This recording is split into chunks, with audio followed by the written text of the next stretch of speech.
Hey everyone, welcome back to the Mindful Hunter podcast. I'm your host as always, Jay Nichol. Now, I'm recording this after the actual podcast. The conversation with John just got off to such a great start that I didn't want to interrupt it with some kind of clunky, weird intro for the podcast. This was a great one, guys. Such a good conversation. So many good tactics and useful tidbits of information. As always, if you could comment, share, subscribe, it would be greatly appreciated. Go give John a follow, show your appreciation. Here's the podcast. How's it going, dude? Morning, John. How you doing? Good. How are you? Good. Can you hear me all right? Yeah, I can hear you great. Excellent. Yeah, I got you too. Just going to get a couple settings here. I think we're golden.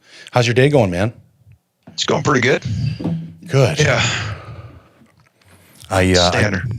I just got back from mule deer on Sunday morning, and I'm still in that. I always find the first week back, I feel scattered. No matter how organized I am when I come back, going from the simplicity of the mountains to the complexity of real life, it's a bit overwhelming for that first week back. Yeah, I'm 3 weeks post elk season, and I'm still feeling depressed a little bit. It's hard. I have a hard time explaining that to people. And I feel bad for my wife because she's so good. She gives me this time away, and I come home and I'm a bit of a bear. And I'm I'm trying not to. It was a good trip. I had a good time. Came home with an animal. But it's a hard thing, man. For me, I've nailed it down as the purity that's out there, and it's almost addictive because it's so simple and it's so pure, mission focused, and it's addictive, man. And you come out of that, and it's hard to sink back into reality. Yeah. How long does it take you to get into the rhythm out there? Do you fall into it right away?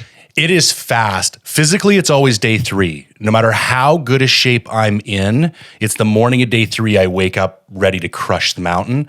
But mentally, probably the first day I wake up in a tent. I'm in it. Yeah. Yeah. I've noticed though, I've gotten much better at cleaning up at home first. I used to, when we first started my business, I would leave and there'd be a million things hanging over my head, and it would take me 2 or 3 days to shut down because my mind was so foggy with everything else. And now that last week before I go, if I don't get to go to the gym, if I don't get to do any of my personal stuff, so be it. Shit's got to get cleaned up at home and at work so that when I leave, the mind is clear. And that's helped me kick over into that mindset much faster. Yeah. Yeah. No, I think there's a lot to be said for that, making sure everything's done at home. Yeah, for me, it's about 3 days, like you said, but it's about 3 days for what I call going full indage, where you're just totally kind of in sync, and the weather's not bothering you as much, and you're just, because you know what to do, you know how to do it. Yeah. But it's getting into the rhythm maybe of of the mountain. Takes me about 3 days.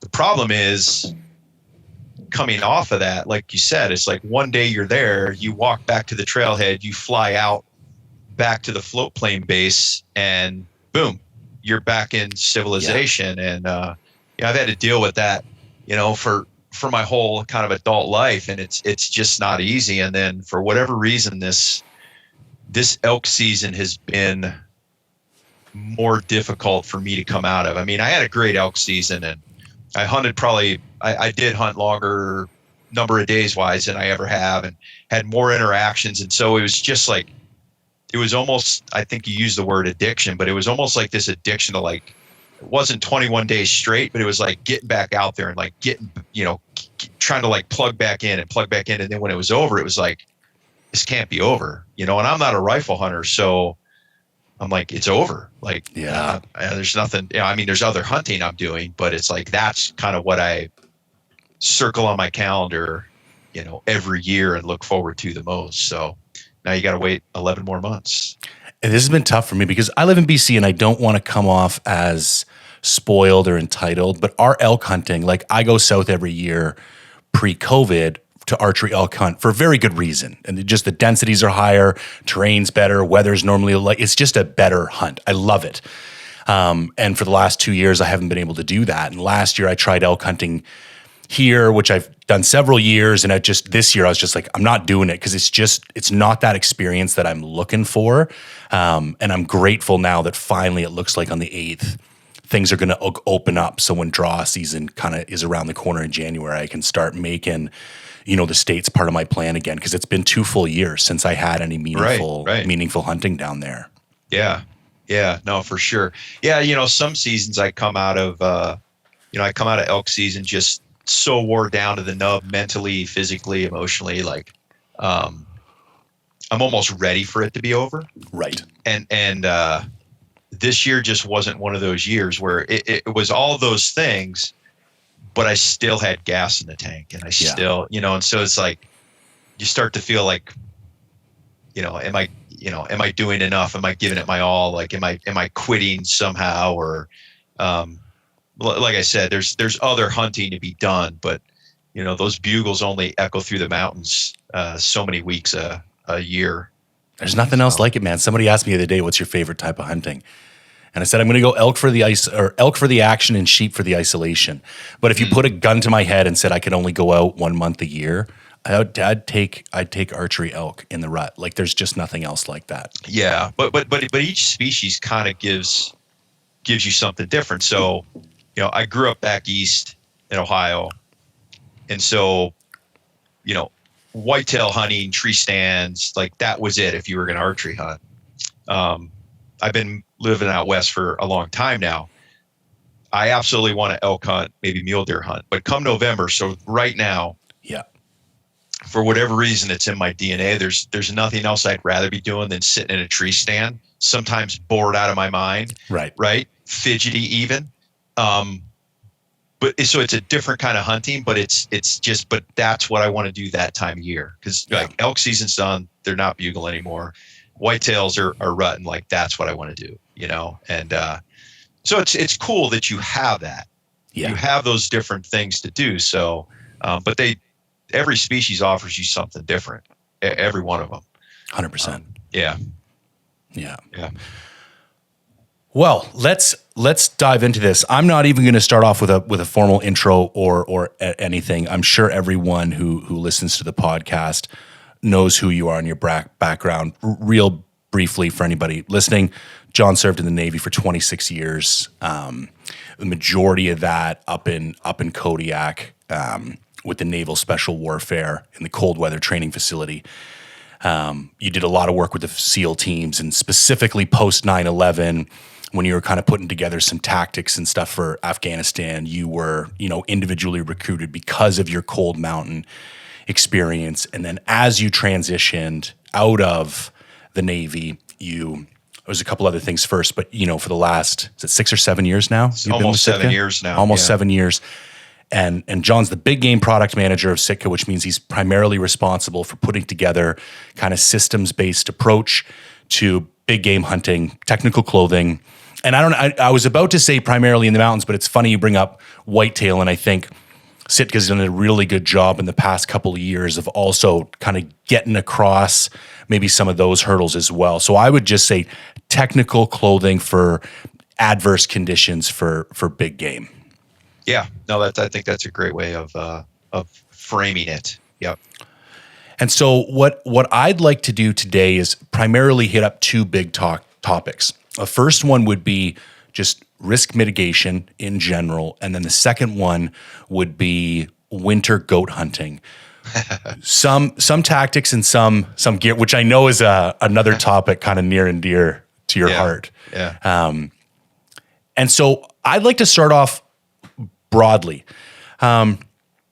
Now, I come from a background as a forestry engineer, which I was doing long before I was hunting. So, and I'm used to working in a lot of remote locations, which I think gave me a leg up when I got into backpack hunting and backcountry hunting, because I was used to looking at things in terms of plans. And when you are, working for large forestry companies, you have to file plans, and there's lots of paperwork, and you get into this mindset that when I'm going someplace and there's potential danger, and I'm taking people who work for me, there's a set of rules I must follow to reduce the likelihood of a negative occurrence. And should a negative occurrence occur, there's a paper trail and like a chain of custody, and there's something you can look at to see like, what was the root cause, and you can do all that kind of stuff.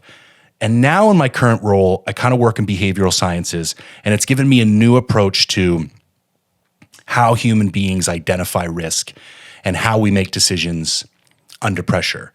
And the reason I wanted to talk to you specifically is that I find most people have a fairly binary approach to risk. Something's either dangerous or it's not. And if it's dangerous, if it crosses the threshold of what I'm comfortable with, I don't do it. And if it doesn't, I do it, which I find is like a bit of a naive approach. And you seem to have a far more nuanced, it's about risk mitigation. It's about, contingencies and outlining what you could face and having gear that could serve different purposes. And before I kind of ramble on too much, I would just like you to maybe discuss your overall approach to risk. Like, how do you think about it? How do you address it? How much energy do you give it in a priority of things when you're considering remote hunts? Where does that, addressing those mitigation tactics lie as far as, your own personal priority list? And I would just love to hear your approach to risk in general. So I think the first place we need to start, Jay, is just coming to the realization that risk exists. Right. Because I think depending on what you're doing, some people have not even come to that conclusion. Okay, so obviously military, backcountry hunting, but also alpine climbing, backcountry skiing. So there's a lot of risk. So I'll give you an example, just a short story where we were going to go, a couple friends and I, into the Selkirk Mountains to go on a backcountry ski trip. We were going to helicopter in and then ski from there. It was a lodge, we had guides, etc. And several weeks prior to that, maybe about a month prior to that, they had what was the largest avalanche fatality, I think still in Canada's history at one time. So at one time, and I forget how many people were buried and X number of people died. And the two guys I was with were freaked out. They're like, I can't believe this. They're pros. Like, how could this happen? And I said, guys, we backcountry ski all the time. Those risks exist all the time. We choose not to talk about them maybe in this vein because, either it hasn't happened to us in a while or nobody's been killed. But the reality is it could happen any and all the time. And we should be actually more assured that the people that we're going with were able to rescue some people, did everything right, were professional in the way they went about it, right? Like, that's the way you need to approach it. And so this is not talked about very often. And it's absolutely, I don't think, talked about at all in the hunting world. But you talk about forestry. I just talked about backcountry skiing. We could talk about the military. You are inherently going to do risky things. Right. Dare I say dangerous things. But what people don't understand if they haven't been there is when you're a true professional, and this is the way I think backcountry hunters should approach this, is as a true professional, or what I like to call a student of the game.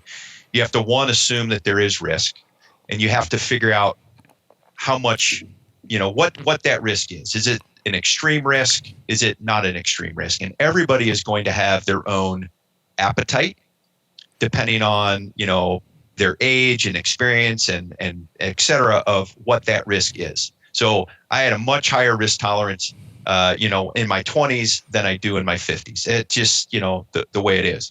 But so accepting that risk and then figuring out what things you can put in place to take something that maybe you think is a high risk, maybe even on the verge of unacceptable, and what things can you put in place to begin to lower or mitigate that risk to an acceptable level. So it could be something like, your personal training. It could be physical training. It could be skills-based training. It could be partners. Is my partner as well trained as me? Because I can help my partner. Can my partner help me, right? Do I have things like satellite communication devices, right? Do I have the right gear? And most importantly, know how to use it. And then have we trained in such a way that, hey, if I get wet, I know I can dry myself out because I've done that already. It's not a theoretical thing. It's a real thing. And so you take all these layers and apply them to the risk, and you're like, we've lowered it to an acceptable level. And, I'm not sure with the Forest Service, but certainly with the military, certainly with some of the backcountry ski courses, you have almost a checklist that you go through, maybe like even a pilot, and you go, okay, if we do nothing, it's at a high risk. If we do this, we drop it down to this level. And then if we do a series of steps, we get it to a green level, or, a 3 out of 10, and we feel we can push that. There's trips, there's partners, there's objectives where I'm willing to accept the higher level of risk to get the reward. But that becomes a personal choice. But that you just think that there either is risk or is not risk is naive. There's always risk when you go into the backcountry. And when you start doing things like you're doing, where you're going by yourself, when you're going, in the winter, where it's extreme cold, you're going to enter into the mountains with snow on the ground, like those risks pile up. And then what can you do to bring them back down to where you say, okay, this is a reasonable thing for me to do at this point in my life. So do you have any frameworks, and I know the military is a huge fan of acronyms or planning strategies that can kind of simplify the process? Because I think what happens for most people when this hasn't been like an integral part of their life for a number of years for a variety of reasons, they get a little bit overwhelmed, and that's why I think people get to the point where they just don't address it at all, because it comes to the point, if I start to think about this, I feel overwhelmed, I feel like I might just back out, so I'm just going to ignore it and just hope nothing happens. But is there a way to simplify that approach, some type of framework or an acronym that people could use to help them tackle things one step at a time? Yeah, actually, I'm not going to be able to. There is an acronym, and I'm not going to be able to remember it off the top of my head right now. And if I did, I wouldn't be able to tell you everything it stood for. There is there's a planning checklist that I've created that's, actually on my website, where that planning checklist is a series of steps that some people may feel is maybe too detailed, or there's too much there, but it's a series of steps that I can go through and begin to check off, and make sure that I've got things in place that really at the end of the day is mitigating risk. Now, I don't necessarily frame it that way, but it's like, how long am I going to be out there? What is the weather forecast? Who are my partners? What are the river levels supposed to be? Is there snow on the ground? What is the avalanche forecast?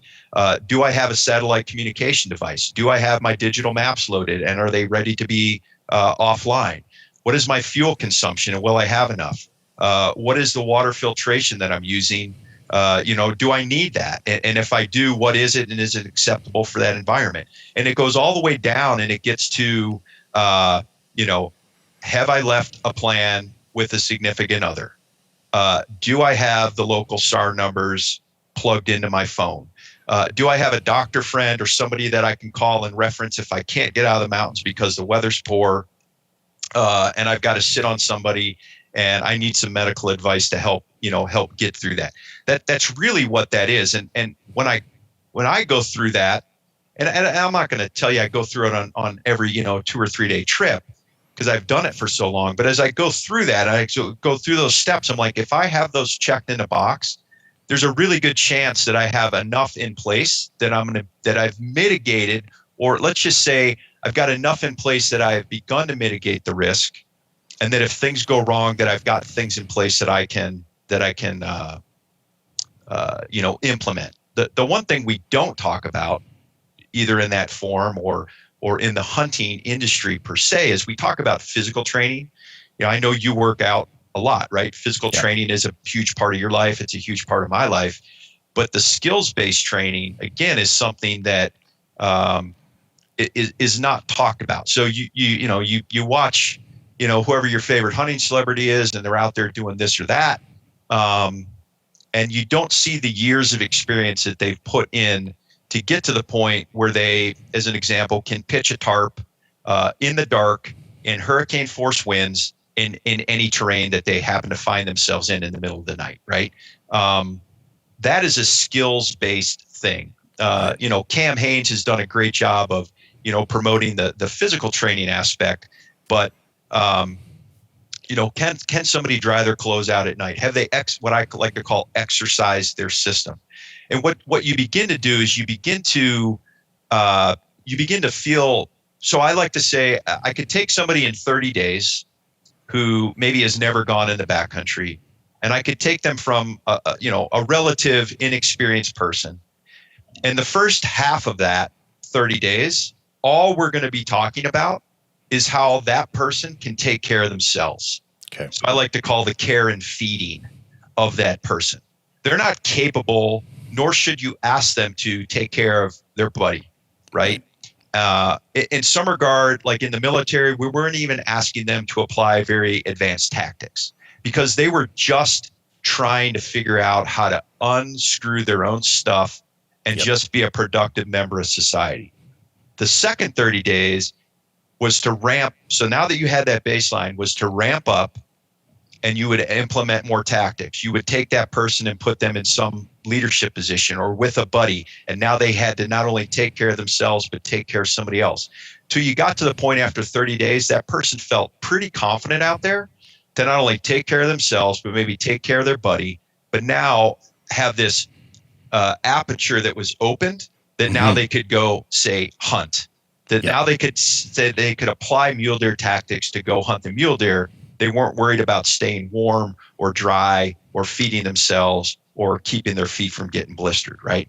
And so this is something that isn't talked about and is almost at some level probably inappropriately assumed that goes into the risk mitigation. So if I haven't been to the desert in a long time and I'm going to go do a desert mule deer hunt, it's going to take me a little while to kind of what we talk about, like assimilate into that environment.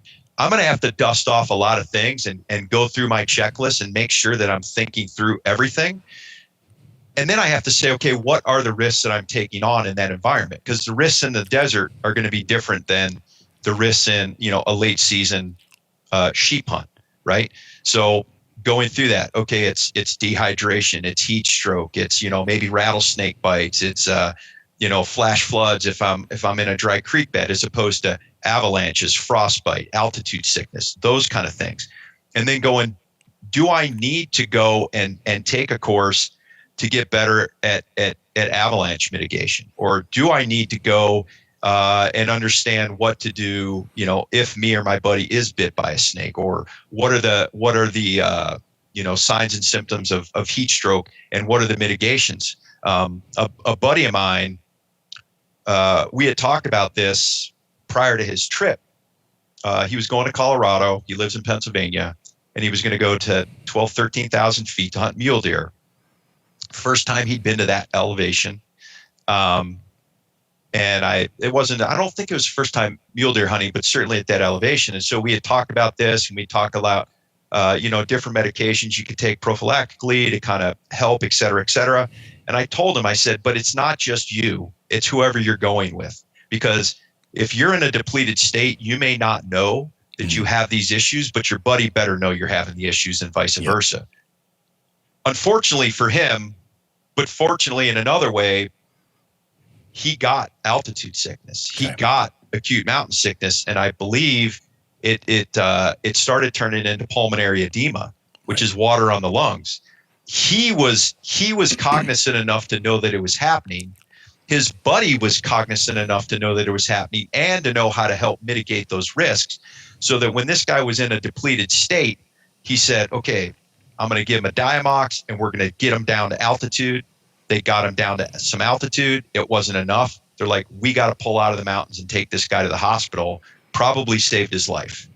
If you don't know that, and you're just going to go to 12,000 feet and hunt mule deer because you saw, your favorite hunting celebrity do that, and you don't know what goes into that, you could seriously hurt yourself. Yeah.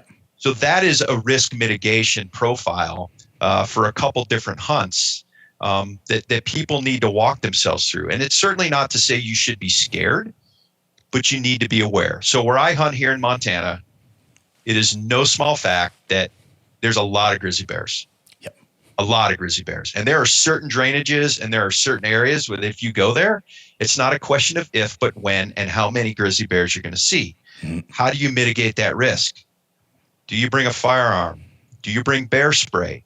If you're bringing bear spray, have you ever deployed a bear spray to see how it works? Does it work if there's a slight breeze in your face? How far away does it go? How long is it going to last? Is it a one shot and you're done? Can you shoot your pistol? Can you shoot your pistol from holster quick enough and accurately enough, right? Or is that not enough? So the mitigation is, I'm going to bring 2 buddies. We're not just going to bring 1 buddy. We're going to bring enough to get 1 elk out in 1 go and never have to go back there. So those are the things that we thought about this year. And sure enough, we ran into 4 grizzly bears, ran into 4 black bears, and we ran into, I don't know how it died, but a dead cow elk that was cached by a grizzly that was probably sitting there watching us wander by.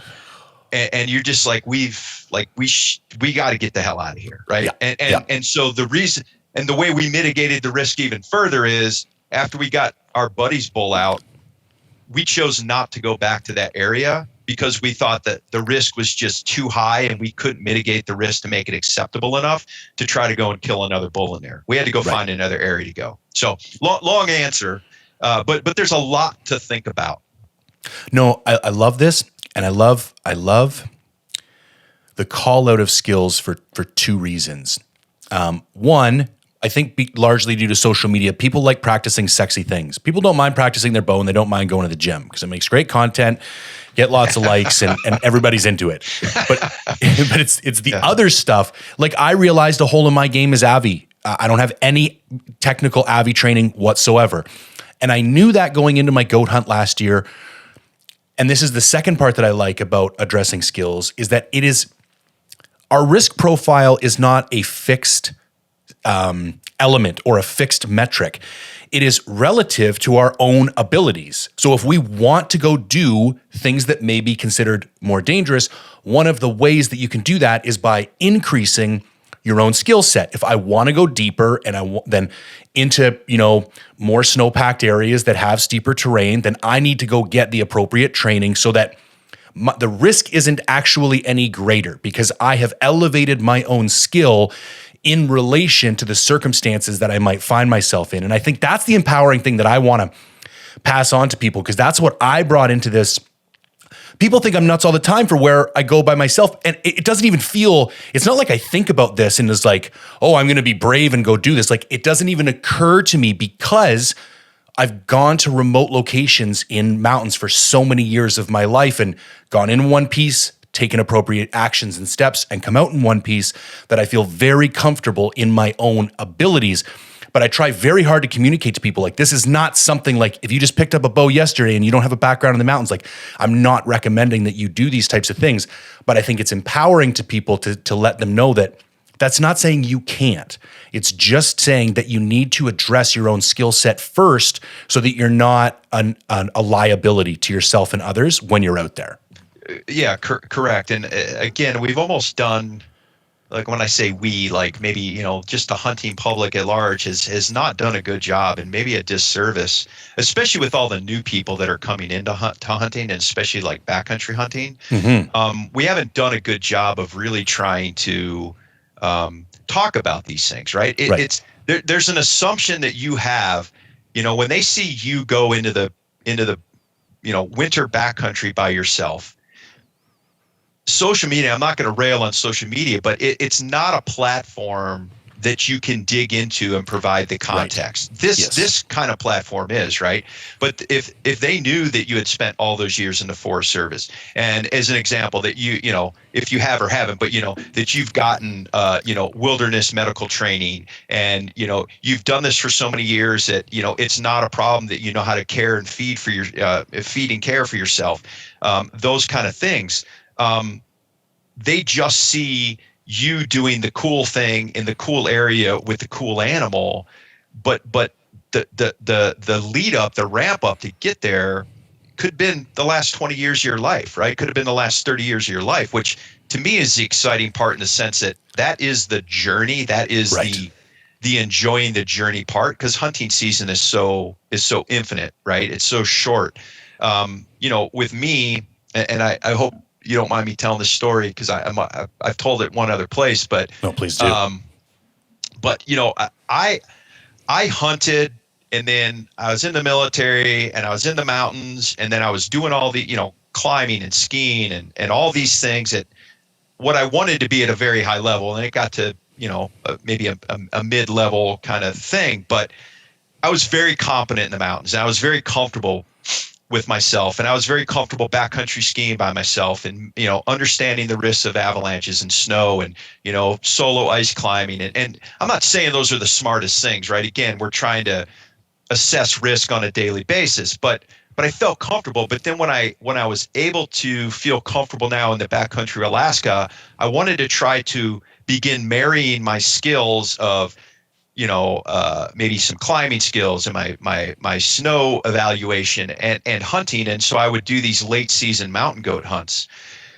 For anybody that saw me doing that, by myself, walking some wind blown ridge line, you'd think I was insane. And I'm not going to say that it was the smartest thing I ever did, but I had put a lot of different things into place to lower that risk to what I felt at that time was acceptable. So the last mountain goat that I killed in Alaska before I left, it was, I think, early December. There was definitely snow on the ground, and I knew that these goats were living in this 400 and some foot deep ravine. It was kind of just getting to the end of the rut, and I'd gone up in there by myself. But what did I bring? So not just all the knowledge that I had, which, I like to say knowledge weighs nothing. I mean, it may cost you something to get it, but it weighs nothing to carry it into the backcountry with you. But I had crampons. I had self-arrest trekking poles. I had an avalanche beacon, right? I think I had a shovel. Maybe not a shovel. There were a couple other things I could have brought, but nonetheless, I was relatively prepared. I told somebody where I was going. I told them where I was parking my truck. Long story short, I end up shooting this mountain goat, this really nice billy, and of course, boom, they go downhill. Yep. I put the crampons on. I put the self-arrest trekking poles in my hand. I start blood trailing. I end up having to turn into the mountain. I have to down climb this ravine. And what I realize is that the herd of goats, I think there were 19 or 20, they were on the other side of this ravine. The goat I had shot, I could not see. He was not visible. But I realized that the gully, the chute between us, had avalanched. Okay. So I knew that avalanche conditions existed. I knew I was by myself. I knew I was climbing without a rope, but I knew my mountain goat was down there. I eventually got to the bottom after some talking to myself, like, you're an idiot. You probably shouldn't do this. Quit being a pussy, going back and forth. Yeah. I got down there and found this mountain goat dead in a pile of avalanche debris at the bottom of this chute. And so, I eventually had to, I was able to call out and get my buddy, called my wife and got my buddy to bring some snowshoes, because it was going to be really, really difficult now to get out the bottom of this small creek drainage with this avalanche activity above me. But that's an example of, that to me, that was kind of like my graduation or my graduate level hunt, where I had taken all my skills and combined them. And I didn't feel lucky, like I'd gotten away with something. I felt like I had worked a long time to get to the point where I could do a hunt at that level and continue to assess risk. And as I assessed that risk, to mitigate it with whatever it was, either gear I brought, experience I had, knowledge I had acquired, whatever it was. And so I wasn't putting myself in further and further worse situations that I couldn't have gotten myself out of. That's such an interesting kind of element that you just brought up. There's this in behavioral sciences, there's this thing called escalation of commitment. When we feel, human beings have this thing called loss aversion. We feel the pain of a loss twice as powerfully as the pleasure from a similar gain. So losing $20 feels twice as bad as finding $20, which serves a great evolutionary purpose. You can only die once. So if something could potentially kill you, you should be twice as afraid of it as a strawberry bush or something like this that could provide you some, benefit. But the thing is, when people get into riskier conditions, the psychological tendency is to assume even more risk, this escalation of commitment, because your likelihood of loss becomes even greater. And this like psychological fear, this bias we have, this loss aversion causes us to assume more risk the more committed we get to outcomes. And that's where I think people past that point of no return, like there's some people who would have been going down that chute without similar skills, similar knowledge that would have talked themselves into doing it anyways because that escalation of commitment. And I think that's something we need to be very aware of. Like, am I doing this because I'm capable of it, or am I doing this because I'm afraid, or I have some kind of psychological tendency that is causing me to act in an inappropriate way because I don't want to lose something? Yeah, it's fascinating. There's a lot to this, and I'm sure I guarantee you understand the psychology a lot better than me. But alpine climbing is an example with a partner, and you have all the gear and you have the rope, and you're assessing every pitch as you go, or we're going to go backcountry skiing. We want to ski this one thing, but the whole time I want to go in with, I think I know what the risk is, and I think we've done enough to mitigate it, but I'm not so set in my ways that I'm unafraid to change my opinion as it goes, and as I take in what the environment is giving me. Now, there's two things to me that play into that. One is my own individual ego trying not to get in the way, and I think one of the ways for me that I've been able to get around that is experience. My experience has been allowed me to put my ego aside and go, dude, you don't have to prove anything to yourself. Like, you've done enough. Today's not the day. Don't worry about it. To the point where I've gotten in there, and maybe we've climbed and skinned in there, gotten to the objective, assessed the risk, realized it was too much, and go, you know what? We're going to turn around and go right back down the way we came, and I'm okay with that. But the second thing, and I know there's a lot to this. This could be a whole other podcast, but I'll just frame it as saying your partners that you choose to do certain things with have a huge influence on the overall safety of that trip, right? Because if that other person doesn't have the same skill set, or is somebody who's got a bigger ego and isn't willing to back down, or somehow has an influence over you where you're willing to cower to their will, even though it's wrong, you can absolutely still find yourself in a really bad situation. And so I've chose, not so much anymore, but in the past, I chose to do things on my own, right? So that I owned every decision, right or wrong. But when you start putting a partner or a series of partners in, the selection of those partners, like, not every partner I have is good for every objective I want to do. Right. In the backcountry, no matter what I'm doing, not every partner is right for that. And sometimes I feel the best way to mitigate the risk is to do it by myself, even though that maybe sounds insane. My assessment is, at this point, maybe I'm better off by myself.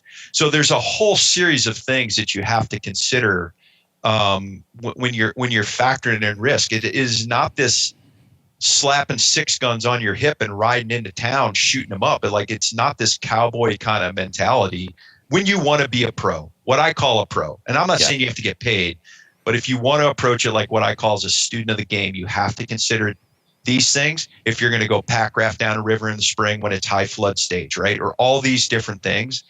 It's easy to see on an Instagram page, but there's so much involved in doing these things in a safe manner that I just don't think people realize. I would agree, and I want to transition into some more specific winter stuff. And that goat story was a perfect segue. But before we do, I think it would be a great time to share, because I know Knowledge from Storms was just launched recently. I know there's still kind of more content coming online, but I think it's Also, if anybody doesn't currently follow John on Instagram, that the quality of those long form, like you're almost hijacking that system. Like for a system that's meant to be, this like bright, flashy ADHD based consumptive platform, and you're hijacking it and like sneakily putting like an unbelievable amount of super useful information out there. But share a little bit about what Knowledge from Storms is, what you're hoping to accomplish with it, and how people can engage with it. Yeah, so Knowledge from Storms is a website that I launched, I think in August, right before I went into the Alaska bush to caribou hunt. It's essentially a free online educational platform. Okay. If you're interested in going into wilderness type areas, no matter what you want to do, I mean, I tend to focus on hunting and skiing as kind of the avenues of communicating. But if that's something you're interested in, that's what Knowledge from Storms is there for. And the term Knowledge from Storms really is referring to knowledge acquired from experience. Right. Knowledge acquired from the school of hard knocks. And it's my experiences over the course of 30 some years. And over time, it will grow to hopefully be knowledge and experiences from other people that have weathered the same storms. And so it's not information there to sell you a product. It's not information there to convince you of anything. It is knowledge there to educate you, to make you a student of the game. And hopefully you can take those lessons and go and apply them however you want to find success, however you define it. Awesome. I think that's great. And I love the fact that it's not like driven by any particular, financial motivation or product kind of based thing too, because I do think, the fact that it's altruistic is even that much more accessible for people. And I do, again, people, investigate your sources, because there's a lot of information out there, but how much do you know about the people who are actually, putting it out? And I think that carries a lot of weight as well. Yeah, can I use the term hijack the IG platform in the future? That's yours, man. That. Yeah. Well, I'm of an age that I don't give a shit. And listen, you're going to give me a free platform if people are going to listen. Like I am essentially giving people, there's a structure to it. It's related to a season or a time of year or, something pertinent that, has come up. I am giving people an inside look at how pros actually learn and teach each other. Like, this is not knowledge that I know of that is readily available. Yep. You can certainly take a Knowles course or something of that, and you should. But I'm just saying, hey, after my 30 years, and I taught quite a bit of that, I realized I was being very selfish if I didn't share it with the world. And if you find value, I'm stoked. And if you don't, that's okay too. But we're going to share these experiences and give you knowledge and talk about things that I don't know very few people else out there are talking about or even clued into. I've been very inspired by how fast your page has grown as well. Because I can remember, I think it was like a picture of a cat for like the longest time. It was a picture of a cat for like 2 or 3 years. Yeah, with like single digit followers. Like nobody even really pieced anything together. And in the last year or two, it's blown up. And I think that's it. Like there is a desire out here for good, high quality information. And you can see that in the growth, because you don't go to your page for grip and grins. You don't go to your page for other, like that's not what is on there. Like there's other places to go for that. Predominantly, it is like long form. If you're not interested in watching like an 8 to 12 minute video, your Instagram channel is not of interest to most people. No. Correct. And the fact that it's grown as fast as it can while maintaining that integrity, I think is a testament that there is an honest, like authentic desire for that type of content. Yeah, I mean, I've been really pleased. It's actually been crazy how it has grown. I just think what it shows is people I think they're aware. I think social media has made them aware that hey, maybe I can't go do these things that I thought I could do. How do I even begin? I hear this all the time. Where do I even begin? Yeah.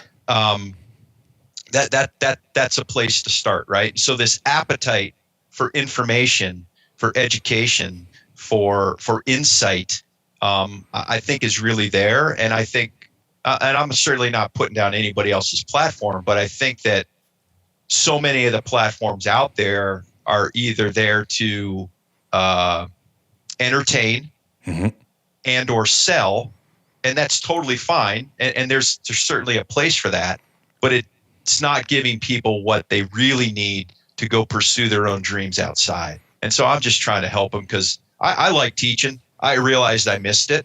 And so, I figured, well, here were my criteria. I'm going to start it. And after 1 year, if I like it, and if there's a consumer out there that feels there's value, then I'll continue to do it. But because it's my platform, I reserve the right to stop at any time. Right. But the other thing I wanted to do is every year I wanted to reassess where I was and to try to build. So the first year or so was just IG. Now I've got the website. I've got a YouTube channel. And, I don't know what's next. I'm certainly thinking about some things and kicking them around, but it's all in the vein of education for that outdoor consumer. Okay, so I think this is a really good segue because I want to talk a little bit of gear, but I actually want to talk kind of gear philosophy first. So you've used the term before, no compromise mindset in the approach to gear design. And I would like to know, what do you mean by that? And how does that end up manifesting in product that we end up wearing? Yeah. So the no compromise mindset, it really came from my military background. So, as an example, if you insert a team of guys for a military operation, they don't get the luxury of coming out if they're cold, wet, the seat of their pants tears out, the sole of their boot falls off, whatever the case may be. They don't get that luxury. They stay till they're done. So kind of taking that same mindset and applying it to, all the things I've talked about that I still do, it just became part of who I was and what I did, and kind of became my own personal philosophy, because we developed a lot of gear up in Alaska for special operations troops that go into Afghanistan. So now, kind of jump forward, and I end up getting, retiring, and I move over to Sitka. They were a perfect fit for me because they shared the same mindset. They didn't necessarily talk about it the same way I did or discuss it that way. It was about, hey, the consumer values durability, right? I'm like, yeah, perfect. Well, the consumer also, should value performance. And trying to marry those two things up in a business setting to deliver a product that is that does what it says it does, but also is commercially viable as far as price and can we make enough of it, and is not so crazy that it's either unaffordable or it doesn't perform because you're trying to cut costs. Like that was a perfect fit for me, and they let me kind of get in there and kind of do what I wanted to do, which was build no compromise gear, because I'm an end user. You're an end user. So I'm not going to build something that I don't believe in. I'm not going to build something that I'm not going to trust my life to. I'm not going to build something that doesn't live up to what I consider are my own performance metrics. And because I'm a product manager, the products that I bring to market, I am able to craft what the performance metric is, what the durability should be, all those things. And so then I go and take them and apply my own, kind of personal testing philosophy to that, and make sure that it kind of meets all those wickets. And, I don't just use myself, I use other people. I use some friends of mine who are professional guides. I use people that, spend most of their days running around the mountains more time than I have, but we all share that same philosophy. But that's what it is. which is it does what it's intended to do all the time, and there's no cutting of corners, right? For the sake of cost or margin or, all these business metrics that, are real for sure. But we're not trying to just build a product to build it. We're trying to build a product to do what it says, because we know people are going to go out there like yourself on some of these hunts and really, quite frankly, trust your life to that gear. I consider clothing the first line of defense, or what I call your armor from the elements. Right. Like, I consider my clothing to be my, aside from my mind, it's my first piece of survival kit, because most of us are not going to run around, no matter what the shows show, naked and afraid, right? No. You're going to be naked, and you should be afraid, because you're going to die, yeah. Right? So, yeah.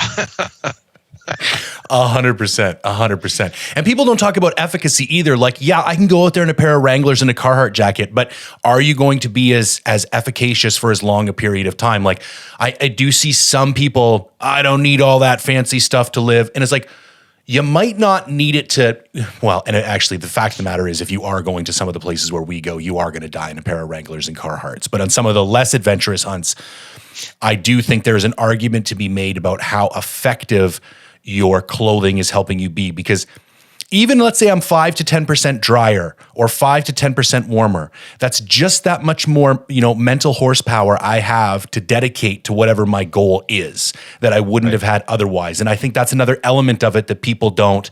Like, if you are in a place in life where you can have the nice stuff, you are going to be a more effective individual if you know how to use it. You have this other great quote that, like, we got to teach people how to use gear, because it's like giving the keys to a Porsche to a 16-year-old. And I think that's the other, just because you have the money doesn't mean you're using it right. And I think that's the other kind of half, which is an interesting segue, because I think the other kind of stamp that you put on at Sitka, and correct me if I'm wrong, but I think you've actually reduced SKUs since you got to Sitka, and you've kind of brought in this systems-based by 50%. Like, that's, and that, like, so talk to me about, like, what's the philosophy there? And clearly that's kind of a lead into a systems-based approach to clothing and gear. Will you remind me about the systems-based clothing approach here? I will. I want to go back to what you first said about the Wranglers and Carhartts. Yes. So, our granddads, their granddads, they did that, right? They did that. And I'm sure they suffered more than they needed to. And I'm sure that they were potentially not as effective as they could have been. But there were a lot of animals back then and a lot less people. But if you value these wilderness experiences, and you only have, most people only have a very short amount of time, a number of vacation days to spend away and go do this thing. So let's just say, elk hunting, that I want to maximize my time afield. And if I want to maximize my time afield and stack all the odds legally in my favor that I can, besides the knowledge you bring and the skills of, say, the weapon and the land navigation, the clothing is part of that. Because I like to say, I don't want to be driven out of the mountains by Mother Nature. I want to leave on my own terms. And so that goes back to the military, where I can't leave because guys are cold and wet. Right. You got to suck it up. But what's better is, don't be cold and wet, so we can focus on the task at hand, get done what we need to get done, and leave when we say we're ready to leave. Right. I take that same philosophy and apply it to the mountain hunter. If you're going to wear Carhartts and jeans because that's all you can afford, understand you are absolutely limiting your capability. You're limiting your performance, and you are probably limiting, in today's day and age, your opportunity at success. Right. So it just depends on how much you care about it. If all you can afford is this will go back to what we're talking about. But if all you can afford is, say, the insulated Carhartt coverall to go whitetail hunt in, I can help you make that as effective as it can be. Right. But don't think that it can be as effective as the most modern day technical insulated clothing system specifically built for whitetail hunting. I can help you get the most performance out of what you have or what you can afford or what you want to use, but don't kid yourself and think that it's as good as the best. So if you're a person who values their 1 week of vacation to go whitetail hunt, and you're going to go try to sit every day on stand 12 hours a day and kill that one buck, that one opportunity you have to lose a lethal arrow, if you can afford the best, it will absolutely begin to help stack the odds in your favor. And I've said this before several places, but 3 years in a row in northern Missouri, we had a lease, me and two buddies. I killed 3 bucks between 11:45 and 2 o'clock in the afternoon. My buddies, the first 2 years, were at home sleeping because they could not stay warm to sit there all day. By the 3rd year, we all had the right stuff, and we were all successful. So it just depends on how important it is to you, and then, can you do it? I would tell people that if you can't afford whatever technical clothing system you want to buy from whatever brand you affiliate with, start slowly and think about it as an investment. What I don't want people to do is go, well, I don't have the best stuff, so I'm not going to go whitetail hunt until I do, or I'm not going to go elk hunt until I do. I'm like, no. Don't do that, but certainly understand where you are and your capabilities and learn, and then slowly over time get to where, say, you are, where you can go on a late season, February, BC, coastal, right, mountain goat hunt, like PhD level hunting. You don't get there in year one. No. But going back to the systems, what I've realized, and I've done a few videos on this, and I honestly, I didn't plan it this way, but when I got to Sitka, all I heard from consumers and from our retail accounts was, it's too complicated. Right. There's too much stuff. It's too hard to understand. It's not intuitive. And I mean, I understood what they were saying, but I wasn't really sure how to tackle that. But over time, what I realized, and looking back and things I had done, and I was part of a team that developed the first cold weather clothing system for special operations, and I'd had my own thoughts over time of what I would do if I had to do that over again. And that's what I eventually, because we work so many years in advance in product development, you can't just say, I'm going to change it today. You won't see that change for 2 years at least. Mm-hmm. It took time, but what I've been trying to do is reduce the amount of gear, but make it, put it into systems that make sense, that are somewhat intuitive, and go, this is a good system for this, good system for that, good system for that. There's always going to be some crossover and some, bleed over. But do that. But then you have to add the educational piece. And so what it's come down to is, listen, we still have, top of my head, I'm going to tell you, let's just say I have 42 products. Maybe it's more than that, but the year I'm working in right now, there's 42 products in men's big game. Okay. But out of those 42 products, if you say, Jay, you come and say, hey, I'm going to go do this hunt, I'm going to say you need these 8 pieces of gear. Right. And if you say, well, now I'm going to go do this hunt, and I'm going to say you need 8 pieces of gear. And so what I've kind of boiled it down to, and I hope people understand this, but there's really only 8 pieces of clothing in a system, a technical clothing system, for a big game hunter or a whitetail hunter, that's all you need to be effective.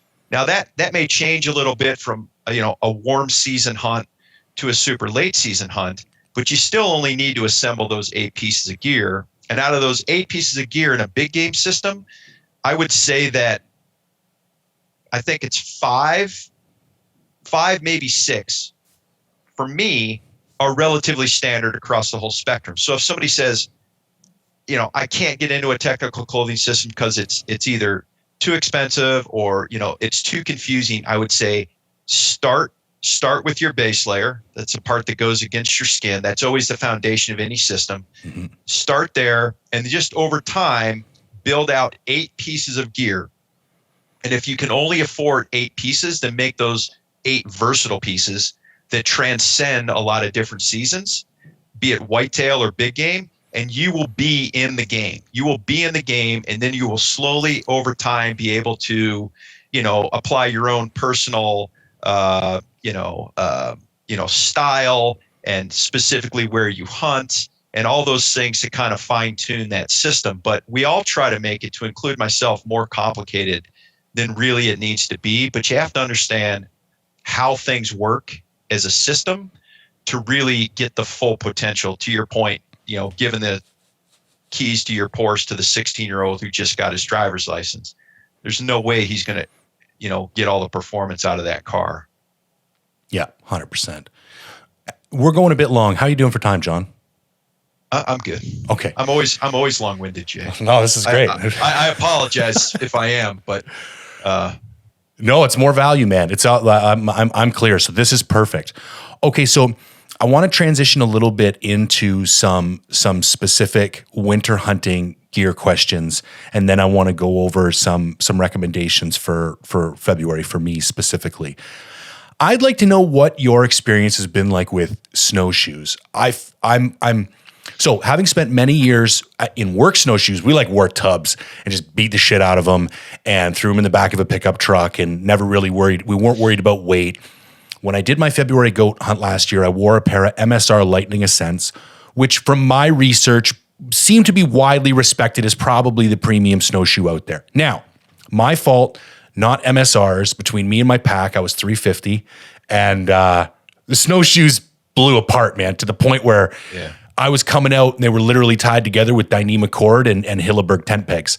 I did make it to the truck, and that's a whole other story I could tell, where there's an example of because of experience and knowledge, I was able to take a shit situation and kind of make the best of it that I could. But what's been your experience? And I don't know if you have any specific recommendations. I realized more than the tool, it was almost how I was treating it. I was just, with an ultralight piece of gear like that, I simply could not abuse it the way that I did. But I'd love to hear your experience on snowshoes in particular. Yeah, so right tool for the right job. And snowshoes, for people that have never used them, relatively easy to learn, right? Mm-hmm. You put them on your feet and you go walk around. I like to call them clown shoes. Yep. And you figure it out. But you got to understand, if you're going into a deep snowpack, you have to have snowshoes. Yep. You will not get anywhere, and you'll exhaust yourself if you don't. So snowshoes are easy to learn, and they're relatively inexpensive to purchase. If you don't know how to ski, if you don't have the gear, then snowshoes are the best choice for sure. Now, the type of snowshoe you choose, that's interesting, because the Lightning Ascents are really more of a small platformed, very little surface area snowshoe for, people hiking and recreating, and, God forbid somebody wanted to run in them on the trail, they could, but it doesn't provide you enough float. Now, I'm not sure they had a tail. Did they have a tail? They did. I bought an additional 6-inch tail. Yeah. So I think I was close to 30. They might have been 30-inch. I bought the biggest ones they had. They were the 30 or 33s, and then the additional 6-inch tail on top of that. Yeah, gotcha. So I don't know if they still make the Denali Ascent. That's the one we used to use in the military, which they were kind of built and would hold up to that. You're a big guy, but when you start throwing a bunch of bullets and rifles and radios on guys, they get pretty heavy pretty quick. I imagine. And they held up quite well. Okay. And so it's kind of picking the right tool for the job. But at a certain point, you do, every piece of gear is going to have its limitations, right? Yeah. So I'm sure especially if you step in the wrong place and it bridges that snowshoe, it's going to start to crack, and, but you were capable of getting out. It would have been interesting if you had a complete failure, what that would have looked like. I mean, I've lost a ski in the backcountry one time and thought I was going to die wallowing my way out. But the fact of the matter is, snowshoes are efficient, and they float you and they get you around in deep snowpacks. They're not going to be as efficient as, say, a backcountry skiing setup, which is what I prefer. But again, I've got the gear, I've got the skill set and the experience, to put that together. But snowshoes are a great like, you shouldn't think that you're limited by going in the backcountry in the winter because you can't get in there. Snowshoes are the tool for most people to get them in and out. Yeah, and it's interesting you bring out the specific example of the Boeing. There've been a lot of where I go. There's heavy snowfall, and there's a lot of like smaller chutes that have avalanched down into the river, and you end up walking across all these like almost cobblestone like bowling ball size. And I realized what I was doing halfway through the trip is I just wasn't being thoughtful enough with how I walked. And I was taking for granted that I had these 36-inch feet and I was just walking and I was putting far too much. I was stepping without direct support under my foot itself far too often. And the snowshoes just weren't built to support that. So I think going in a little bit lighter this year and just being more cognizant of how, there's limitations to the tool and respecting those limitations, I feel a lot better about my odds. Did you use trekking poles with the snowshoes? I did. Yeah. Yeah. I think that's clutch. Like those two kind of have to go hand in hand. Well, and until you've fallen over in snowshoes with like an 80-pound pack on your back and tried to get up without, and you're just punching through the snow. Turtle. Oh my God, man. On his back. Yeah. And there was a couple times I came down full force on those, and I'll even give them a shout out. They're the Black Diamond Trail Ergo Cork ones. And they never broke. I still have them today. I put the powder baskets on for the winter time, and those things are champs, man. And they were one of the most clutch pieces of gear I had, because I could put them side by side, and that would give them just enough surface area, and that would give me just enough that I could push up and yeah, you're right, man. It's like a turtle. Like it's one of the your feet are flailing around, and you're trying to flip the snowshoe back under your foot. Oh yeah, it's brutal and exhausting. Yes, that was. That type of snow, and in the mule deer hunt we just got back from, there was 2.5, 3 feet, and we didn't have snowshoes because we weren't expecting that depth of snow. And it just reminded me again, I mean, I haven't spent a whole lot of time running in sand dunes, but I can't imagine anything just as purely physically draining as walking through snow. It just feels like walking through wet cement. Like it's just, everything is so much harder. Yeah. Yeah. But I think that's important for people to understand, not to go down too far of a tangent, but if you're going to bring snowshoes, your rate of travel is going to be slower. You're not going to be able to move around as fast or as far. And, your calorie consumption is probably going to go up, right? So all those things have to be factored in, because it's not going to be as easy as just throwing them on and walking like you're walking without them on a hard packed trail. It's just not. It was such a huge learning for me last year. And in fact, I realized that it was taking me 3 days to get as far as my initial plan had predicted 1. And by the end of day 1, I was like, and at first you're like, I have a bit of a temper, and I was just pissed off because I was going so slow. And then I realized, you're asking the wrong question here, man. This is just a given now. This is your new rate of travel. So now when you get in the tent tonight, open your map and just recalculate everything, because this is a new piece of data and you're just going to have to accept it and move on, because there is no moving faster than this in this circumstance. Right. And, and unfortunately, either because the length of your trip could be the same, but what you're able to accomplish is going to be less. So can you get to your objective? Are you going to run out of food? Are you going to run out of fuel? Prior to you, being able to achieve what you want to achieve. But yeah, and so now you have that data point to where you can go and plan that the next time and just be that much better. 100%. Yeah. Okay, you're kind of famous for this rewarming drill, which I recognize you didn't create, but you kind of popularized it through a couple of, I think it was initially an Eastman's Hunting Journal, and I think there's a YouTube video that followed up from that. And my question isn't specifically to do with that. I'm going to tell you what I did, and then you can tell me if it was wrong. So where I was severe northwest British Columbia. There was zero fuel for fire. Now, I have been told that if I'd have gone far enough up the slope, I would have reached an area where I could have got burnable fuel. But that was a learning lesson for me. I had assumed I would have been able to start a fire at night to dry out some of my gear. I took a Kafaru slick bag. I think it was their -21. It's like a 5-pound bag. It's synthetic.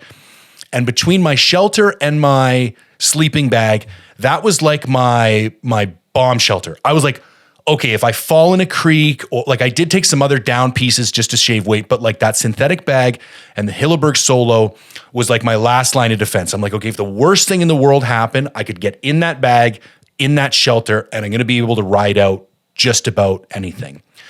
So at the end of every day, I would literally be sopping wet. Either from pure exhaustion or from the fact that there was like a combination of rain and snow falling. And my nightly system was literally wearing every single thing. I'm talking like Kelvin Active jacket, like the same long john, like everything out. And I would just crawl in. As soon as I got back to the tent, I would crawl in that synthetic bag and I would zip it up straight. And I would just literally lay in there for an hour after dinner because I'd be so exhausted anyways. And then I'd kind of open it and I'd cook in the tent and I would do, but anyways, long story short, or short story long, I would throughout the night, every couple hours, like one more piece would be dry enough that I would take it off, put it in a stuffed sack. And by the morning, I was waking up dry as a bone in my base layer with everything else in a dry bag that I could then put back on for the next day. I mean, it was horribly uncomfortable, like forcing yourself to sit in that clammy bag. Like it was like just a gross feeling, but it was the only thing I had. But I would love to hear what the approach would be in similar circumstances when like you cannot rely on a fire to dry your gear and it's so damn cold, you better figure something out to not be putting on wet clothes the next morning. Yeah. So what you did was pretty much exactly what you need to do. So I like to say that you should not rely on a fire. A fire is absolutely a luxury in the backcountry for a couple reasons. One, either you're in an environment where like you couldn't get the wood, right? Or you're in weather where making a fire is almost impractical, or you don't possess the skills, right, to do it, especially given the realistic scenario. So, I like to say, I'm not going to go down a tangent, but I say if you think you have that fire making as a skill in your quiver, you better know the limitations of that, and you better have practiced in extreme conditions, because you don't need a fire when the weather's good. You need a fire when the weather's poor. So what can you rely on? The only true thing you can rely on to create heat, to generate heat, to provide heat for you, is your internal metabolic engine, right? Your body creating heat that is fueled by food and water. So those go hand in hand. Then you have to put around that, to insulate and protect that heat source, the clothing system, which is why I say it is my first piece of survival kit is my clothing system, because I may not have anything more than that. I may not have my pack. I may not have a stove. I may not have my flint and steel, but I have those clothes. I have my metabolic engine. I need to try to provide fuel for that to keep it going.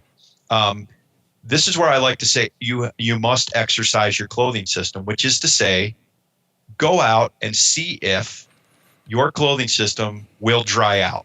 So go back to the Carhartts and jeans. The answer is no, it will not dry out. If you have a synthetic system, there's a good chance it will dry out, and you need to understand how that works. And it is by cooking the system dry with your body. And all those layers of clothing you have are just layers of insulation or baffles that allows that, kind of is a governor for that heat to escape slowly. And as it moves, as that moisture moves away to the cold environment, it's going to draw that moisture through all those layers, and eventually they'll be dry. And so what you did is actually textbook. It's truly the only thing you can do, because the question I would ask anybody who says, well, I don't think that's the right thing to do, I say, well, what would you do? Right. So what most people would do, the person in the Carhartts or the jeans, or the person who doesn't want to, quite frankly, suck it up with some type 2 fun, and like you said, being gross in the sleeping bag as you cook and steam yourself dry. Like people tend to think that just because this is the right technique, that somehow it's somewhat enjoyable or easy or fun. Fuck no, it's not any of those things. But it's all you have. But the only other alternative to what you did, which was exactly what you should have done, is you get in your tent, you take everything off, you throw it in the bottom of the tent in a ball, and you climb in naked or with your base layers on. You're warm, you're dry, you're comfortable almost instantly. Yep. But all you've done is escalate your issue and just put off the immense suck factor you're going to have to deal with when tomorrow morning those clothes that is your first line of defense. The only way you're getting out of the backcountry is in a frozen ball at the bottom of your tent that you now have to somehow put on and eventually figure out how to cook dry. The last thing is, even if you do get a fire, most of the time, the way people make fires, and most of the time, they have the patience, the time, the fuel. The fire is nothing really more than a psychological boost. It's not really providing you the warmth to fully dry out a system. I mean, yeah, if you could get a bonfire going, or you could get some long 6-foot fire and lay next to it, but most people are going to make a small fire. It's going to help them emotionally, but it's really not going to help them dry out.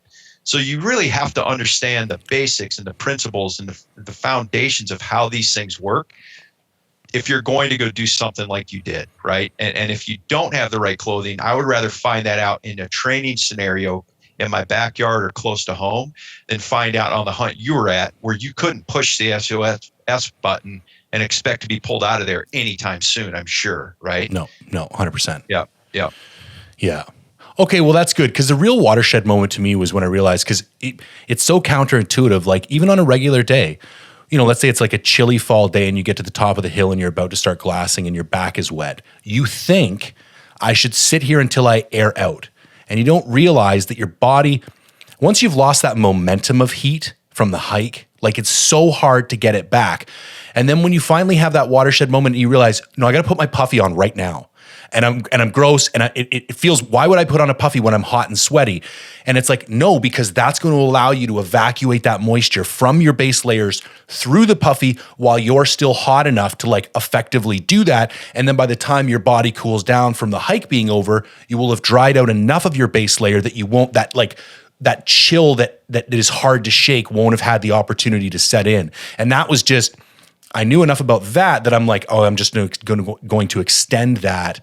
And the other thing, you were a big influence in me switching a lot of my stuff from down too, because I've tried the same techniques in down, and it works marginally well, but not to the same degree. Like if you're in slightly adverse conditions, you can get away with it. I have a down quilt I quite like for elk hunting.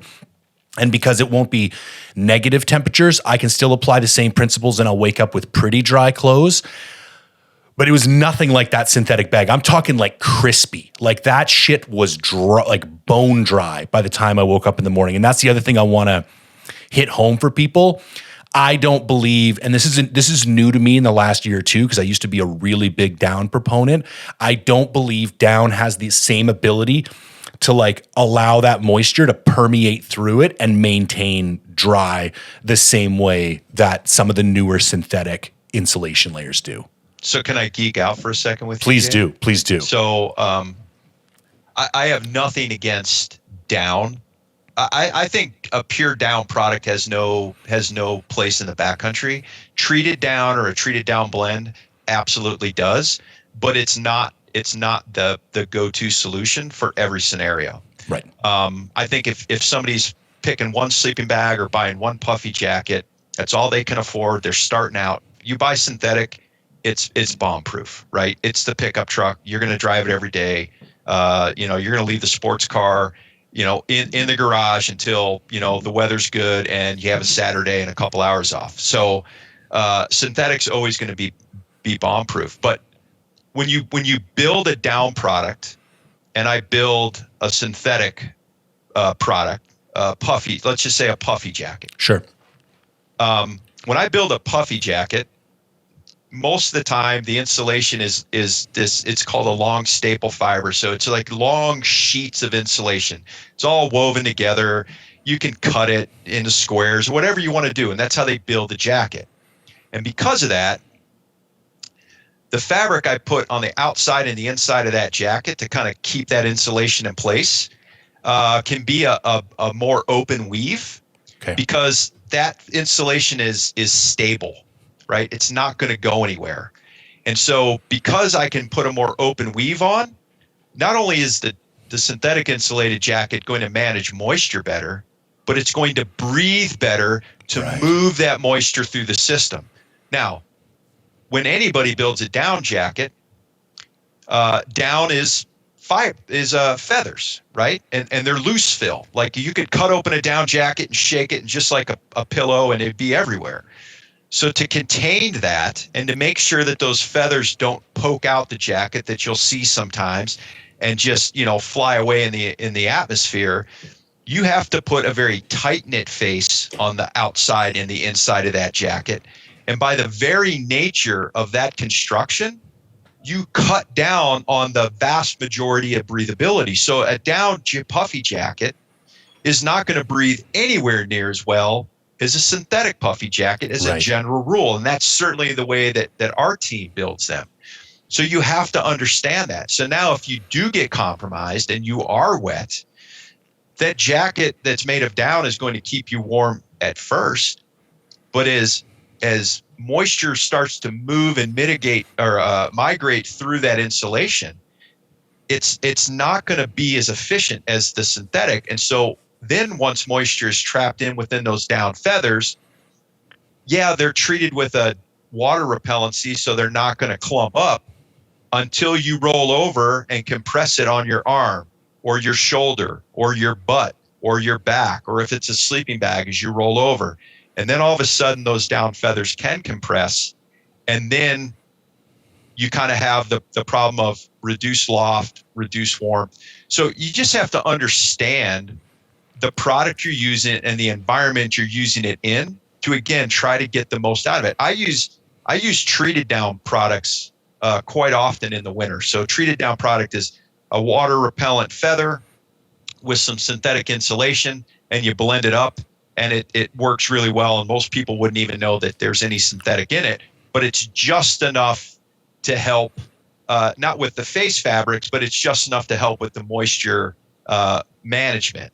But a synthetic jacket in a wet environment is just going to keep, you could literally soak it in water, pull it out, put it on, cook it dry, and do that over and over and over again. And unfortunately, I've been on 4, 5, 7 day trips where it's like every day you get wet. Yep. And every night you got to dry your stuff out. And it's the only thing you can do. And when the weather's really bad, you can't even think about starting a fire, even if you have the fuel and the ability. The weather just compromises against you, and you can't even do it if you wanted to. So you're back to where we started of, you have to cook it dry. Yep.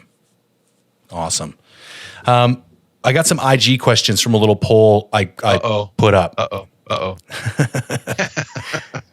Let's close. Let's close out with some of these, or people are going to be pissed off because I didn't ask them.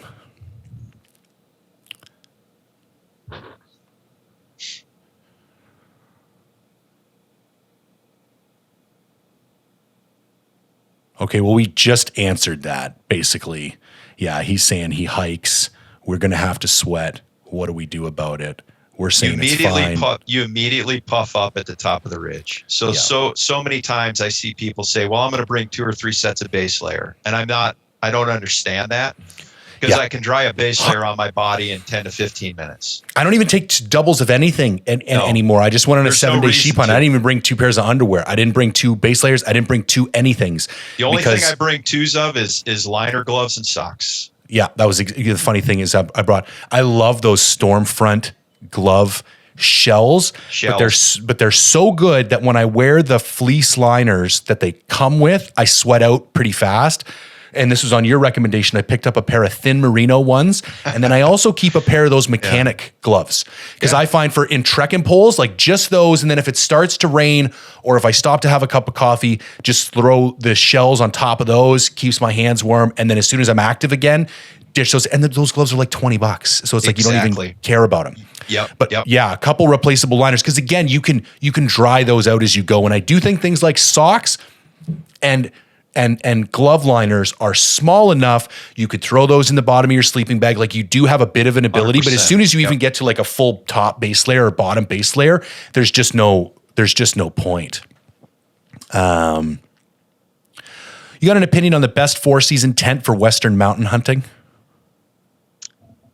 I don't know if I have like, I mean, there's certain brands I like. I don't know if I could tell you exact styles. So, you know, a tent, when you're talking a 4-season tent, I'm assuming somebody's going out year round. So winter time, you have to have something that can buck the wind and can buck the snow that builds up on it. So, you know, some brands that I've really relied on in the past, and I still own them. Nemo Equipment, I think, makes some excellent tents.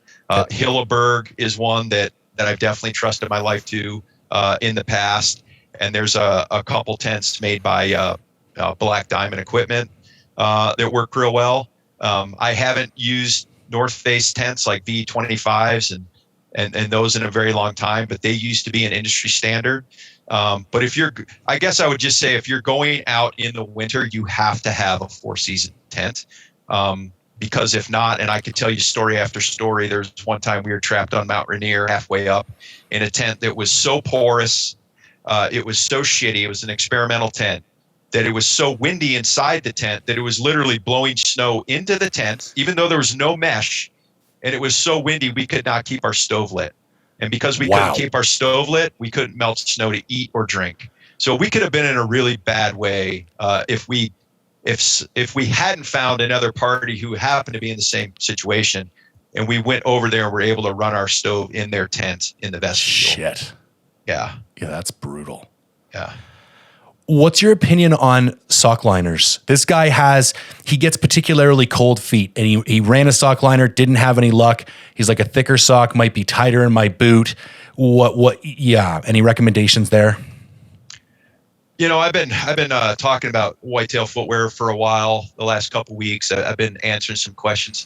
A liner sock. Think of a liner sock as basically a base layer for your foot. So what does it do? It's thin. It quickly moves moisture away from your foot, and then hopefully it moves it from that liner to the sock that you're wearing on outside of that. I think that's probably a pretty good place to start. I've apparently a lot of people have very sweaty feet. Mm-hmm. So you don't want to have your feet sweat too much because it's going to set yourself up for some, cold conditions. I used to wear liner socks all the time. I don't wear them anymore. I'm not saying I shouldn't. I just don't. But if people have sweaty feet or they're trying to manage moisture in their foot, if they treat their foot with an antiperspirant, just like you would your armpit, normally that lasts most people for at least a day, and then they'd have to retreat it, every night. But the problem is if you put too thick a sock or too many socks on, then you have to buy a boot around that sock system, or it's going to be too tight. I used to be a sock liner guy, and I started out my forestry career well over 20 years ago as a tree planter, and a very physical job, really shitty conditions. I found what moved me away from that was the advent of sock technology. Like socks 20 years ago are night and day from socks now. And if you run a high-end Darn Tough or something like that of a similar grade in a high-quality boot, and I almost think feet, to some degree, I like the sweating comment. One of the best pieces of advice I've ever got is you need to leave the trailhead cold in regards to like how many layers should I be wearing, because you're going to pick up heat as you go. And I think feet are the same way. You're almost better off, especially if you're going to be hiking, that I wouldn't say have cold feet, but it's almost more dangerous if they're too sweaty. Best insulation pieces. He runs cold on the sit. He hunts and backcountry sits. And it says Rab Down. I don't even know what that is. So maybe. Rab is a company out of England that makes down products. Yep. Oh, right. I think they make a bivvy too, I've heard of. Yeah, they make a bunch of stuff. Okay. Good stuff for mountaineering. So a couple things. So puffy jacket for sure. So we just went over puffy jackets and different types of insulation. So all that applies. There's different thicknesses of puffy jackets. Another thing though is puffy pants. So I think you've tried some puffy pants, but you know what's hilarious? So I've taken puffy pants on 8 hunts. Only this last mule deer hunt is the first time I actually put them on. And I'm willing to admit when I'm an ass. And here's the deal. My bottom half runs hot. So in my mind, my legs have never been cold, and they still weren't cold when I finally put the pants on this trip. What blew my mind was how much my core must have been exerting energy to keep my lower body warm. Because as soon as I put the puffy pants on the bottom, it was my low back that was initially cold because there was like a breeze coming from behind us. And as soon as I put the puffy pants on, the rest of my upper body warmed up. And I'm like, you're a bit of a jackass here because you had the ability to use this tool before and you haven't, only because I misinterpreted the benefit that I was supposed to actually achieve. It wasn't about keeping my lower body warm. It was conserving energy from my warm core from being exerted to keep my lower body warm. Yeah, and I'm the same way. But you got to think about it. Your thigh muscles, your ass are like, those are big muscles, and you have the femoral artery running down each side. Right. And is that it's almost like a radiator, like the blood's going down there, it's cooling off, and then it's coming back up into the core cold, and you got to heat it back up every single circuit. It's not like a radiator, it is a radiator. Right. So yes. So aside from a puffy jacket and puffy pants, down or synthetic is your choice. But I think what this person's doing, especially if they're glassing, you have to insulate yourself from the ground. You have to consider conductive cooling. If you sit down on the ground, even in a pair of puffy pants, the cold earth is going to suck the heat out of your body. So you have to sit on a ground pad. I carry a small foam piece of ground pad to sit on when I'm glassing. I stand on it when I'm standing to insulate myself from conductive cooling. So it's not just the puffy, but again, how you're applying it, and that there's a couple other things, understanding how your body loses heat, that you can counter those forces. I love that. And I'll add one little tip, a learning from my goat hunt that I've taken on to other hunts now. I used to just take the Z seat, which was like a quite small square that's just one layer thick. And somebody else told me when you're on this goat hunt, it was a rifle hunt, you're going to have to lay prone. They're like, buy the full blown one and just cut a quarter of it off because you don't need anything from your knees down. And now that I take that, even as my sitting pad, if I fold that up in half, the additional insulation from having two layers and having it go out from my body so that not as I sink in, I don't get like the side of the thighs aren't pressing against the snow makes a huge difference. And we're talking like an extra 4 or 5 ounces. And then I'm assuming you're using that as well with a ground pad at night in your tent. 100%. Yeah. Absolutely. No, I do the same thing. Absolutely. Yeah. Oh, we got a request. More women's hunting gear, please. And maybe include women in the catalogs. So again, I work a little bit farther out than what the consumer sees today. Yep. But I would just say stand by. Okay. Yeah. I remember asking for a particular product and you're like, couple years, but it's on the way. I'm like, okay, good enough. Oh, this one, Landers, you can't throw up a Q&A without a smart ass showing up. So when winter camping, does John ever make tequila snow cones? Do you want me to answer that seriously? I mean, yeah, sure. Why not, man? The answer is yes. And I'll tell you exactly how you do it. Okay, let's do it. So you take an Nalgene bottle. Yeah. And you put some snow in there. Right. And then you pour your tequila in. Yeah. And then you take like a lemon lime, like drink mix. Yeah. So you could use like, whatever your favorite drink mix is or Gator, and you mix it in there and you shake it up and it becomes a blended margarita. I love it. Yeah. When I was used to climb in California, we'd use 151 and Hawaiian punch, like a powdered Hawaiian punch, and we call them mountain mai tais. That's hilarious. Landers should know me well enough to know that I always have a drink option.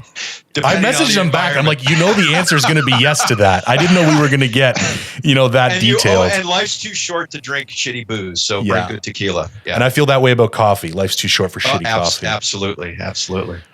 1 liter versus 1.7 liter reactor pot. How important is the extra 0.7 liters? Like, I think what this guy's getting at is he just wants one for year round. And so 9 out of 10 hunts, he just needs to get away with a liter. Does he really need that extra 0.7 liters for the 1 or 2 hunts when he's going to have to melt snow for water? Not if you're by yourself. Okay. If you're going to go, probably 1 liter's enough. I do tend to carry the 1.7 in winter because when I'm melting snow, it's just a little more efficient. And most times I'm with another guy. But if I had to pick between the two, I'd say, yeah, just go the 1 liter pot. Okay. At least you can boil 1 Nalgene at a time. So yeah. And I don't know this next product, but this gentleman is asking your thoughts on Pneuma heated thermal layers. Yeah, so I was just talking to somebody about this recently. I've seen them. I've not used them. So I can't really comment either way. I'll say they're a good idea. Right. And if they work, if the battery technology is there, then I definitely think it's something to consider. I would never consider it for a big game backcountry hunt. But I think if you're sitting in a tree stand or maybe in a duck blind, it may be something to consider. And the reason I think so is because it's essentially a base layer, which is where I think it probably serves the most benefit. That makes sense. John, I can't thank you enough. This was one of those episodes where I'm going to have to go back and listen to it because there was so much valuable information. As we close out, is there anything you want to share? Maybe let's give the URL and your Instagram again so people know where to hold you. But the floor is yours if there's any closing thoughts that you want to leave on. Yeah, so on Instagram, I'm at jbarklow, and the website is Knowledge from Storms. YouTube channel's the same. The one thing I would just say is I like to say people need to become a student of the game. And so listening to a podcast like this, reading, training, all those things are going to benefit you out in the wilderness. Because, if we go out there long enough, something eventually is going to go not wrong in the sense of dying, but you're definitely going to be challenged. Mm-hmm. And all that training and all that knowledge that you acquire now is not going to be wasted. And so because of that, I would say people should just take a slow, systematic approach, enjoy the journey. Don't try to go from first year hunting to late season mountain goat hunting in the course of a year, but build those skills. The actual hunting season is so finite. It's like, what are you doing the other 350 days a year or 320 days a year? Like, that's the awesome time to build skills and build partnerships and go try stuff and geek out on gear and make sure that when you do step into the arena and you do have that tag in your hand, that you're as efficient and effective as possible. Love it. Can't thank you enough, John. Deeply appreciate you taking the time. This was awesome. I enjoyed it, Jay. You're right in my wheelhouse today. I appreciate it. My pleasure, man. All right, have a good one, and good luck on the rest of your season. We'll chat to you soon. All right, thanks, bro. Cheers. Well, there you go, guys. Fantastic podcast with an awesome guy. I can't thank John enough for his time, his insight, and sharing his experience with us. So if you could take the time to like, comment, share, subscribe, go give John a follow, let him know you appreciated the information. I would greatly appreciate it. And as always, thanks for tuning in.